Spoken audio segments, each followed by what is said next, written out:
Okay, so how do I actually get my butterfly from this document onto my main composition file, right?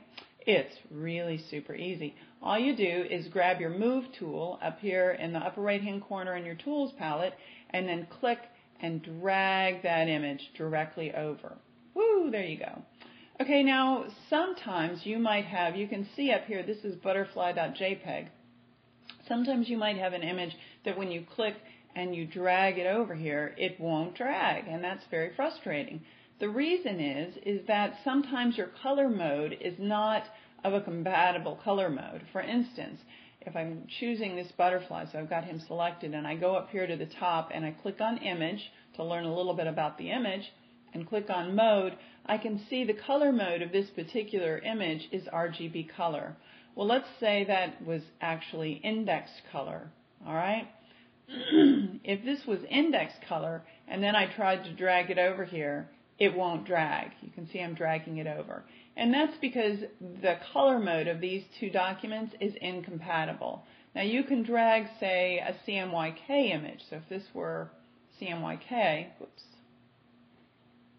color mode, I could drag it, and then it will just take on the color space mode for this particular document, which is RGB. You can see up here at the top. So some of the color modes are compatible, some are not.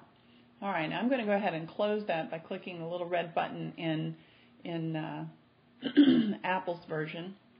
And I'm not going to save because I've cropped it, done all kinds of business.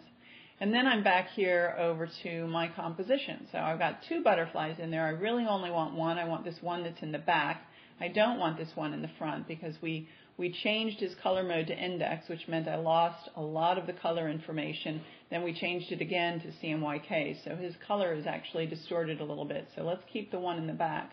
If you look over here in my layers palette, you can see excuse me, the two different layers I have. One is layer 1, which is the back image. That's the first one that I brought in.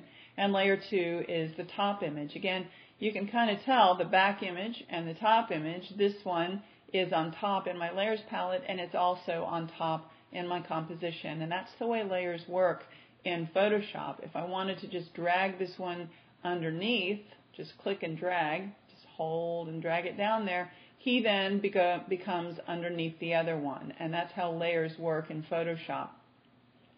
All right, but I'm going to go ahead and delete that one, and you can either delete it by clicking the garbage can or just by dragging that into the garbage can. And if you click the garbage can, it'll ask you to confirm. Otherwise, you can just drag it in there and it'll go away.